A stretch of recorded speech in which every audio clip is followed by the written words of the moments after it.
အားလုံးမင်္ဂလာပါ All About Material ကနေပြီးတော့ကြိုဆိုလိုက်ပါတယ်ကျွန်တော်ကတော့ Material ဖြစ်ပါတယ်ကျွန်တော်ဒီနေ့ပြောပြပေးခြင်းတဲ့အကြောင်းအရာကတော့ New Balance ဖက်နက်တွေကြောင့်ဖြစ်ပါတယ် New Balance လို့ပြောလိုက်တာနဲ့အရင်ဆုံးပြေးမြင်တာတော့ comfortable ဖြစ်တယ် style မိမိုက်တဲ့လုံးဝဖက်နက်ဖြစ်တယ်ဒီနေ့ဒီချိန်ထိလူငယ်တွေကြားထဲမှာလည်းအရန်ကိုရေးပန်းစားပြီးတော့အစီအများတဲ့ဖက်နက်လည်းဖြစ်တယ်ပေါ့နော် New Balance ဆိုတော့တည်တဲ့အတိုင်းဖက်နက်တစ်ခုထက်ကိုပိုတယ်သူတို့ကတော့ comfort quality နဲ့ style ကိုအဓိကထားပြီးထုတ်လုပ်တဲ့ product ဒီဖက်နက်တွေဖြစ်တယ်ပေါ့နော်ကျွန်တော်သိရတော့ဆိုလို့ရှိရင်တော့ New Balance ကုမ္ပဏီကို1906ခုနှစ်မှာ American နိုင်ငံ Boston မြို့မှာရှိတယ် William J. Reilly ဆိုတဲ့လူတစ်ယောက်ကစပြီးတည်ထောင်ခဲ့တယ်ပေါ့နော် New Balance ကစစချင်းထုတ်တော့သူကတော့ဖက်နက်ကိုထုတ်တာတော့မဟုတ်ဘူးဒီကျွန်တော်တို့6လောက်တဲ့ထောက်ကူပစ္စည်းတစ်ခုဖြစ်တဲ့ Asabo လို့ခေါ်တဲ့ product တစ်ခုကိုသူကစပြီးထုတ်ခဲ့တာ New Balance ဆိုတဲ့နာမည်ဘယ်လိုဖြစ်လာလဲဆိုလို့ရှိရင် William ကကြက်တကောင်ကိုသူကမြင်လိုက်တဲ့အချိန်မှာအဲကြက်6လောက်ကတည်တဲ့အတိုင်းပဲအပေါ်ပိုင်းဝိတ်ကလည်းနည်းကြီးကြက်တွေမှာ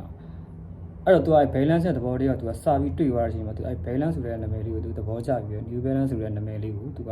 ပေးပြခဲ့တာပေါ့1960ခုနှစ်ရောက်တဲ့အခါမှာတော့သူကကမ္ဘာပထမဆုံး website နဲ့ထုတ်ပြန်တယ်ဒီ running shoe ကိုသူကစပြီးတော့ mix ဆက်ခဲ့တယ်စပြီးတော့ထုတ်လုပ်ခဲ့တယ်အဲ့ဒီအချိန်ကနေစပြီးတော့ New Balance နာမည်ကတဟုန်ထိုးကိုတိုးတက်လာခဲ့တာဖြစ်ပါတယ်သူ1960ကထုတ်ခဲ့တဲ့ဖက်နက်ကတော့ New Balance Truster လို့ခေါ်ပါတယ်အဲ့ဒီဖက်နက်ရဲ့အားသာချက်ကအဲ့ဒီအချိန်လေးရပေါ့နော်စီးရတာက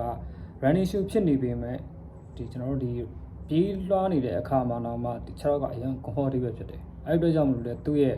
ဒီ New Balance Truster ကလေအရင်ကနာမည်ကြီးခဲ့တဲ့အဲ့ဒီချိန်ကနာမည်ကြီးခဲ့တဲ့ဖက်နက်တစ်ခုတည်းဖြစ်တယ်ပေါ့နော်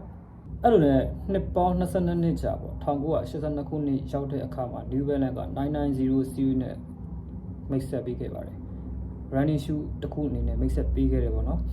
စရောင်းတဲ့အချိန်တုန်းကလည်းဖက်နက်ရဲ့ဈေးက$100ဖြစ်နေပါတယ်အဲ့အတွက်ကြောင့်မလို့အကုန်လုံးက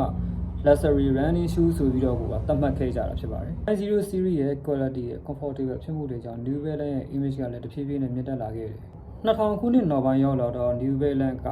running brand တစ်ခုအနေနဲ့မဟုတ်တော့ဘဲနဲ့ lifestyle street fashion တွေအတွက်ပါတဖြည်းဖြည်းနဲ့လူကြိုက်များလာခဲ့ပါတယ်5743275509990 1000 model တွေကလည်းစားထုတ်တဲ့အချိန်ကနေပြီးတော့ generation အဆက်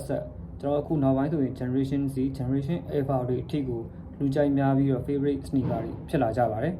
ဒီနေ့ဒီချိန်မှာတော့ New Balance က sport lifestyle street fashion အားလုံးကိုပေါင်းစပ်ထားတဲ့ global sneaker brand တစ်ခုအနေနဲ့ရပ်တည်နိုင်ခဲ့ပါပြီ New Balance အားသာချက်တစ်ခုရှိတယ်အဲ့ဒါ New Balance က trend တော့ကိုလိုက်တာမို့သူတို့ကအဓိက comfort quality နဲ့ style ကိုဦးစားပေးပြီးထုတ်တဲ့အတွက်ကြောင့်မလို့ trend က New Balance ရဲ့နောက်ကိုပြန်လိုက်လာတာအခုကြည့်နေတဲ့ညီကိုတွေထဲမှာလည်း New Balance ကြိုက်တဲ့ fan တွေပါလားမသိဘူး New Balance ရဲ့ဘယ် series ဘယ် model တွေကိုအကြိုက်ဆုံးလဲဆိုတာ comment မှာလည်းပြောပြပေးခဲ့လို့ရပါတယ်အခုဒီဗီဒီယိုကြည့်နေတဲ့ထဲမှာ New Balance 1000 series ကြိုက်တဲ့ border တွေရှိတာမသိဘူးဒီ New Balance 1000 series လေးတွေကြိုက်လို့မှာယူရင်းနဲ့ဆိုရင်တော့ကျွန်တော်စီမှာမှာယူလို့ရပါတယ် color တွေအနေနဲ့တော့အခုပြထားတဲ့ color လေးတွေရမယ်ပေါ့နော် size အနေနဲ့ကတော့ဒီအများကြီးရှိတာလည်းမဟုတ်တော့လေအဲ့ဒါကြောင့်လို့ကျွန်တော်စီမှာ size ကတော့ကိုလိုချင်တဲ့ size တွေရှိမရှိကတော့မကျင်းသေးတဲ့အတွက်ကြောင့်လို့အများဆုံးမှားထားဖို့တော့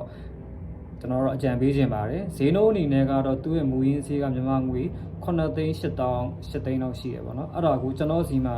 မှာယူနေဆိုရင်တော့မြန်မာငွေ3,000,000ခွဲနဲ့ရန်ကုန်အရောက်ကျွန်တော်ပို့ဆောင်ပေးလို့ရပါတခုတော့ရှိတာတော့ကျွန်တော်အခုပြောထားတဲ့ဈေးလေးတွေ promotion ဈေးလေးဖြစ်ပါတယ် promotion ချပေးတာတော့သူတို့က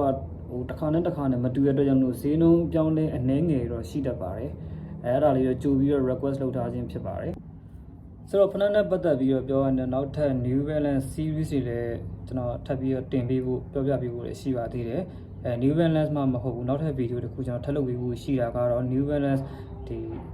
အခုဒီဗီဒီယိုထဲမှာပါတော့1000 model တည်တဲ့မှာကျွန်တော်ထည့်ပေးထားတာပေါ့နော်နောက်ထပ် model တွေလည်းရှိပါသေးတယ်အဲ့နောက်ထပ် model တွေလည်းထပ်ပြီးမှာခြင်းနဲ့ဆိုလို့ရှိရင်တော့နောက်ထပ်ဗီဒီယိုတစ်ခုကျွန်တော်ထပ်ပြီးတော့လုပ်ပေးပါမယ်အဲ့မှာတော့ New Balance ပါမယ် Nike ပါမယ် Adidas ပါမယ်